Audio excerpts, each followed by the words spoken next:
She's not thinking about what you think she's thinking about. While you're lying there wondering if you did enough, said enough, were enough, her mind isn't running a checklist, it's running a scan. A silent, involuntary scan for one thing. Am I safe here? Not safe from danger. Safe from being seen and rejected for it. Every woman who has ever let a man get close, physically, emotionally, at all, has run this scan. Most men never know it happened. They think the moment was about attraction. It was never just about attraction. So what is she actually feeling when the walls come down? And why does knowing this change everything about how a woman experiences you, remembers you, and decides whether to stay? Stay with me. Because once you understand this, you'll never read a woman the same way again. If you're watching this, you're probably not here for a magic trick. You're here because something happened. A woman who used to feel close to you suddenly felt far away. Or you've noticed that some men seem to create effortless closeness while you're still guessing. That gap isn't charisma. It isn't luck. It's understanding. Here's what nobody tells you. Most men study female psychology backwards. They study behavior, what she said, what she did, what the text meant, without ever studying the internal state that produced it. That's like trying to understand weather by staring at a single raindrop. You need the whole system. Today we're building that system, not tricks, not lines, not manipulation tactics dressed up as psychology. Real understanding of what happens inside a woman emotionally and psychologically during moments of closeness, and why that understanding is the single biggest lever you have in any relationship. By the end of this video, you'll understand 3 things most men go their entire lives never grasping. You'll understand what actually creates trust at a nervous system level, not just a conversational one. You'll understand why the exact same words from the exact same man land completely differently depending on the emotional environment he's built. And you'll understand what to do with all of this, practical, specific, usable tonight. Here's a preview of what's coming. Later in this video, I'm going to explain a concept called the withdrawal test, something almost every woman does unconsciously to determine whether a man is safe to be close to, and why most men fail it without even knowing the test happened. I'm also going to show you the single biggest mistake men make after closeness, not before. A mistake that quietly erodes trust every single time it happens, even in good relationships. But first, we need to deal with the biggest myth. Most men believe emotional and physical closeness are 2 separate systems in a woman's psychology. One is love, one is desire, and they operate independently. This is completely wrong, and believing it is probably the reason you've misread situations before. For women, these systems are fused. Neurologically, emotionally, psychologically, closeness of any kind activates the same trust circuitry. This isn't opinion. It's backed by attachment research going back decades. When a woman allows herself to be physically or emotionally vulnerable with you, she is not switching into a different mode. She's opening the same door, wider. That means every interaction you've ever had with her, the way you handled her bad day, the way you responded when she was insecure, whether you kept your word about small things, all of it is sitting in the same account. Nothing is separate. Nothing is compartmentalized. This is the first shift in understanding you need, and it's the foundation for everything else in this video. Let's go deeper, because what's coming next is the part almost nobody explains correctly. Here's what most men believe, that a woman's comfort with closeness is about attraction level. Attractive enough, confident enough, said the right things, and she opens up. Simple transaction. That belief is why so many men feel confused when a woman who seemed interested suddenly pulls back. They assume they weren't attractive enough. They rarely consider the real reason. The real reason has a name in psychology. It's called felt safety, not the absence of danger, the presence of predictability. Women, on average, are wired through both socialization and evolutionary pressure to scan for consistency before they scan for excitement. Excitement without consistency doesn't feel good to the nervous system. It feels like a threat wearing a good outfit. Think about it from her side for a second. Vulnerability, physical or emotional, requires temporarily lowering her guard. That guard didn't develop by accident. It developed because the cost of misjudging safety has historically been much higher for women than for men. So her brain isn't asking, is this man exciting? It's asking, underneath the excitement, if I open up here, will I be handled with care, or will this be used against me later? That's the scan I mentioned in the hook, and here's the part that changes everything. That scan doesn't stop once closeness happens. It intensifies right afterward. This is the moment most men get completely wrong, and it's worth sitting with. Immediately after any moment of real vulnerability, physical intimacy, an emotional confession, a moment of tears, anything where she let something down, a woman's psychology runs a second, faster check. Psychologists sometimes call this post-vulnerability monitoring. She's watching how you behave in the 60 seconds, the next morning, the next few days after she opened up. Do you get colder? Do you get distant, distracted, suddenly busy? Or does your warmth stay consistent, whether or not anything happened? Here's a scenario you'll probably recognize. A man spends weeks being warm, attentive, present. A woman starts to feel safe, starts opening up, physically, emotionally, both. And then, almost without realizing it, the man relaxes. He assumes the work is done. He gets a little less attentive, a little more casual. Nothing dramatic. But she notices immediately because her system was built to notice exactly that shift. To her, it doesn't register as, he's just comfortable now. It registers as the safety I felt might have been conditional. And once that seed is planted, something interesting happens psychologically. She starts unconsciously testing to confirm or disprove it. That's often where the phrase, "she got distant for no reason," comes from. There was a reason. It just wasn't verbal, and it wasn't sudden. It was a slow recalibration in response to a shift in consistency. This connects to something called cognitive dissonance, the discomfort of holding two conflicting beliefs at once.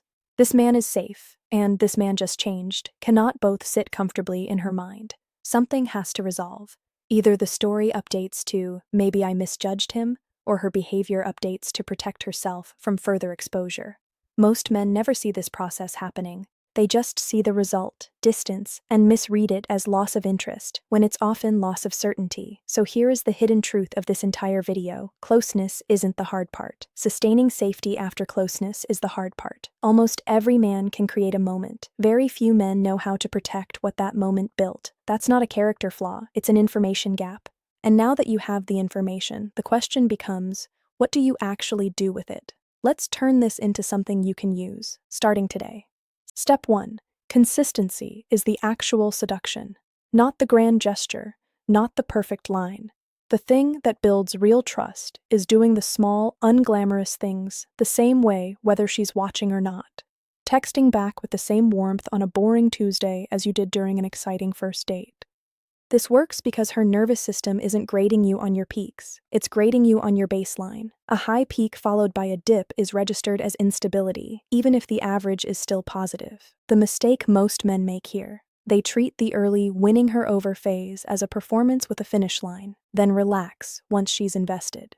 That relaxation is exactly what triggers the doubt we just talked about. Don't perform less. Perform less on purpose from the beginning, so there's no gap for her to notice later. Step 2. Manage the after, not just the during. This is the direct fix for the post-vulnerability monitoring we covered.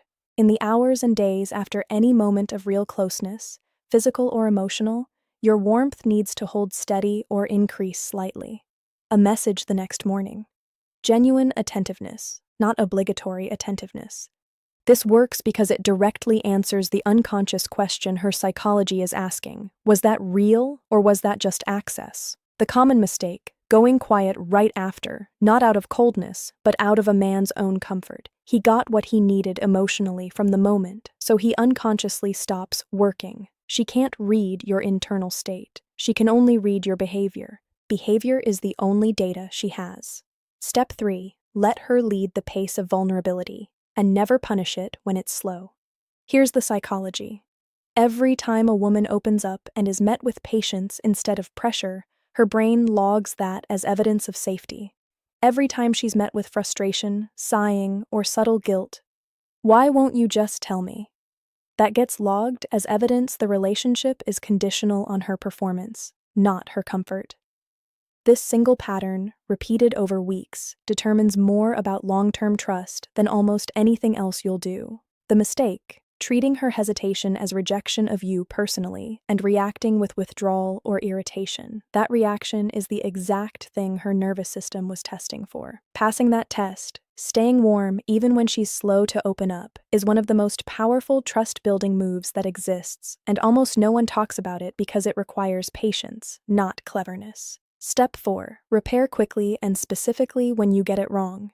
You will get it wrong sometimes. Say the wrong thing, get distracted at the wrong moment, misread a signal. What matters isn't the mistake, it's the repair. A short, specific, non-defensive acknowledgement does more for trust than a perfect track record. "I was distracted earlier, that wasn't about you, I'm here now," said and meant, actually deepens safety because it proves the relationship can survive imperfection without collapsing. The mistake men make, either ignoring the misstep entirely, hoping it goes unnoticed, or over-apologizing in a way that makes her manage your emotions instead of the other way around. Repair should be clean, brief, and followed by returned steadiness, not a spiral. Step 5. Stop trying to be exciting and start trying to be legible. Legible means predictable in the good sense. She can read you accurately. Most men, especially early on, try to seem mysterious or unpredictable, thinking it creates attraction. It can, briefly. But mystery and safety are opposing forces. Long-term trust is built by a woman being able to accurately predict how you'll respond to her, especially in vulnerable moments. That predictability is what allows her nervous system to finally stop scanning and just be present with you. The mistake? Confusing emotional unavailability with attractiveness. It might create short bursts of anxious interest, but it directly prevents the deep, settled trust we've been talking about this entire video. If you want fireworks, be unpredictable. If you want her fully present with you, be legible. Put these 5 things together, and you're not manipulating anything. You're simply removing the reasons her nervous system has to stay on guard. That's the entire game. Not tricks. Removal of threat, replaced with consistent, patient, legible presence. Now let's talk about the part nobody wants to hear, because it's not exciting, it's just true. If you're watching this at 1 a.m., replaying a conversation, wondering if you said the wrong thing, wondering if the silence means it's over, I want you to hear something clearly. The anxiety you're feeling right now is not information, it's noise. Your nervous system, under uncertainty, will generate worst-case stories on a loop, and every one of them will feel urgent and true. That doesn't make them accurate. The instinct in that moment is to do something. Send the text. Demand clarity. Fill the silence because the silence feels unbearable. But here's the reframe that changes everything. Silence isn't the enemy of connection. Reactivity is. Every time you resist the urge to chase, to over-explain, to demand reassurance, you're not being weak and you're not playing games. You are proving to yourself and to her that your steadiness doesn't depend on constant confirmation. That is exactly the trait we spent this entire video describing as the foundation of deep trust. You're not performing patience. You're becoming the kind of man whose presence doesn't require managing. This is slow work. It won't feel rewarding in the moment, because restraint never does. There's no dopamine hit for the text you didn't send. But every single thing we've talked about today, consistency, steadiness after vulnerability, patience with her pace, clean repair, being legible instead of chaotic. None of it works if you can't tolerate the discomfort of not knowing right now. So the next time you feel that 3 a.m. pull to check your phone, to reread the last message for hidden meaning, to fix something that might not even be broken, pause. Ask yourself one question. Am I about to act from steadiness, or am I about to act from fear? Only one of those builds the kind of trust we've spent this whole video unpacking. You are not behind. You are not doing this wrong because it's slow.